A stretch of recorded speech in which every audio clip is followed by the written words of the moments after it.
excited to be here. I kind of want to tell you a little bit more of the, I don't want to say basics, because we don't really know anything about my syndrome.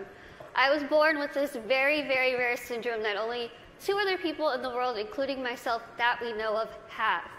Basically, what this syndrome causes is that I cannot gain weight. Yes, it does sound as good as it is.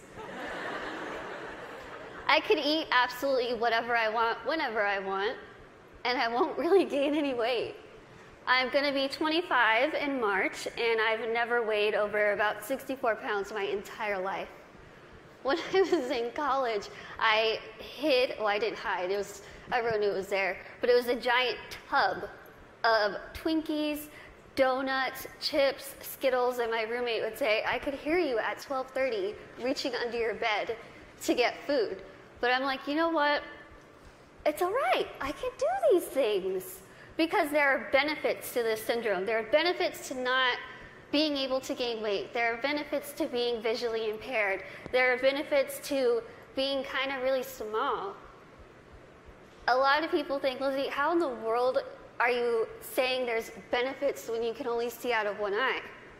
Let me tell you what the benefits are, because they're great. I wear contacts. Half off contacts. When I wear my reading glasses, half off prescription. If somebody is annoying me, being rude, stand on my right side. It's like you're not even there. I don't even know you're standing there. Right now, if I stand like this, I have no clue that there's this whole side of the room. Also, being small, I am very willing to volunteer myself to go to Weight Watchers, go to some gym and say, hi, I'm Lizzie. I will be your poster child.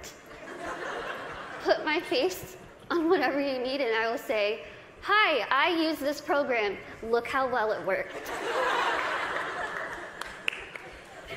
Even though there are really amazing things that have come from this syndrome, there are also things that have been very, very difficult, as you can imagine. Growing up, I was raised 150% normally. When I was my parents' first child, and when I was born, the doctors told my mom, your daughter has no amniotic fluid around her at all. So when I was born, it was a miracle that I came out screaming.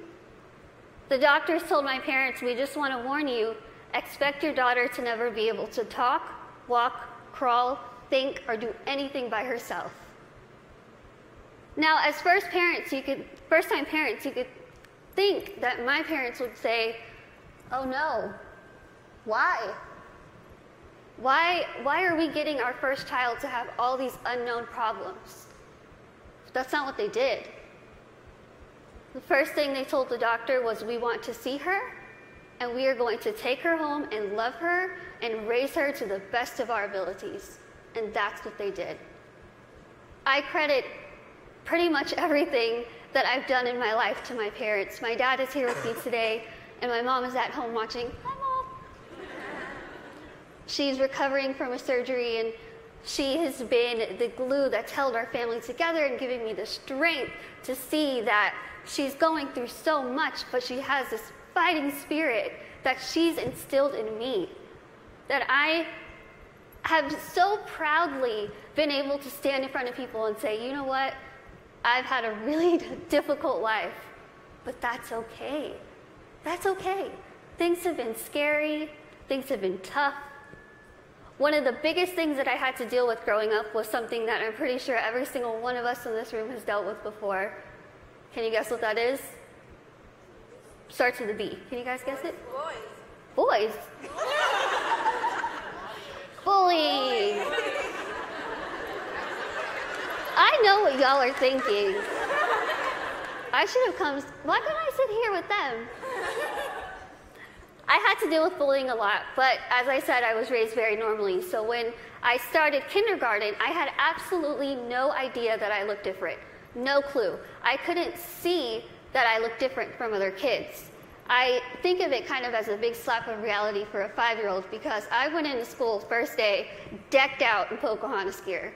I was ready.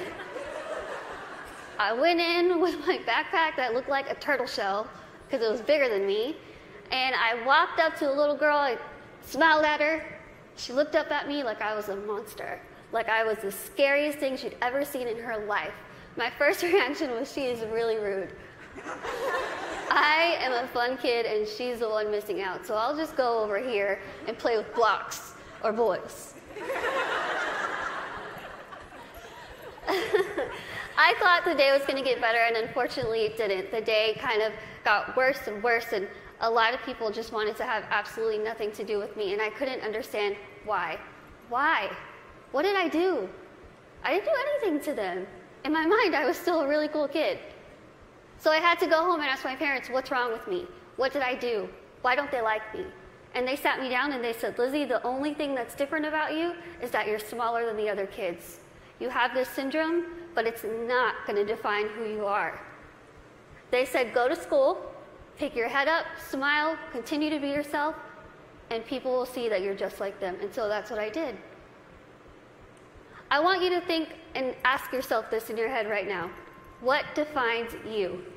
Who are you? Is it where you come from? Is it your background? Is it your friends? What is it? What defines who you are as a person? It's taken me a very long time to figure out what defines me. For so long, I thought what defined me was my outer appearance. I thought that my little tiny legs and my little arms and my little face was ugly. I thought it was disgusting. I hated when I would wake up in the morning and I was going to middle school and looking in the mirror, getting ready and thinking, can I just scrub this syndrome off? It would make my life so much easier if I could just scrub it off. I could look like the other kids. I wouldn't have to buy clothes that had Dora the Explorer on it. I wouldn't have to buy stuff that was bedazzled when I was trying to be like the cool kids. I would wish and pray and hope and do whatever I could to pray that I would wake up in the morning and I would be different and I wouldn't have to deal with these struggles. It's what I wanted every single day, and every single day I was disappointed. I have an amazing, amazing support system around me who never pity me, who are there to pick me up if I'm sad, who are there to laugh with me during the good times, and they taught me that even though I have this syndrome, even though things are hard, I can't let that define me. My life was put into my hands, just like your lives are put into yours. You are the person in the front seat of your car. You are the one who decides whether your car goes down a bad path or a good path. You are the one that decides what defines you. Now, let me tell you, it could be really hard to figure out what defines you. Because there are times where I would just get so annoyed and frustrated, and I don't care what defines me. When I was in high school, I found a video, unfortunately, that somebody posted of me, labeling me the world's ugliest woman. There were over 4 million views to this video, 8 seconds long, no sound, thousands of comments, people saying, Lizzie, please just do a world a favor, put a gun to your head and kill yourself. Think about that. If people told you that, strangers told you this. I cried my eyes out, of course, and I was ready to kind of fight back, and something kind of clicked in my head, and I thought, I'm just going to leave it alone. I kind of started realizing that my life is in my hands. I could either choose to make this really good, or I can choose to make this really bad. I could either be grateful and open my eyes and realize the things that I do have and make those the things that define me. I can't see out of one eye, but I can see out of the other. I might get sick a lot, but I have really nice hair. Thanks. You guys are like the best little section right here. I lose my train of thought. Okay, where was I? Hair. Okay, thank you. Okay, so I could either choose to be happy or I could choose to kind of be upset with what I have and still kind of complain about it. But then I started realizing, am I going to let the people who called me a monster define me? Am I going to let the people who said kill it with fire define me? No. I'm going to let my goals and my success and my accomplishments be the things that define me, not my outer appearance, not the fact that I'm visually impaired, not the fact that I have this syndrome that nobody knows what it is. So I told myself I'm going to work my butt off and do whatever I could to make myself better, because in my mind, the best way that I could get back at all those people who made fun of me, who teased me, who called me ugly, who called me a monster, was to make myself better and to show them, you know what? Tell me those negative things, I'm going to turn them around, and I'm going to use them as a ladder to climb up to my goals. That's what I did. I told myself I wanted to be a motivational speaker, I want to write a book, graduate college, have my own family, and my own career. 8 years later, I'm standing in front of you, still doing motivational speaking. First thing, I accomplished it. I wanted to write a book. In a couple weeks, I will be submitting the manuscript for my 3rd book.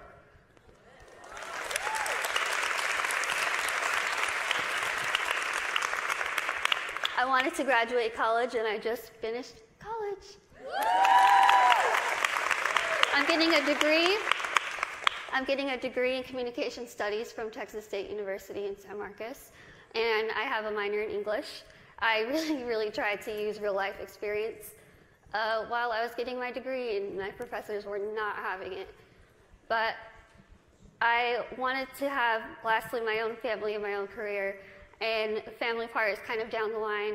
My career part, I feel like I'm really doing well with it, considering the fact that when I decided I wanted to be a motivational speaker, I went home, I sat in front of my laptop, went to Google, typed in how to be a motivational speaker. I'm not even joking. I worked my butt off. I used the people who were telling me that I couldn't do this to motivate me. I used their negativity to light my fire to keep going. Use that. Use that. Use that negativity that you have in your life to make yourself better, because I guarantee you, you will win. Now, I want to end with asking you again. I want you to leave here and ask yourself what defines you. But remember, brave starts here. Thank you.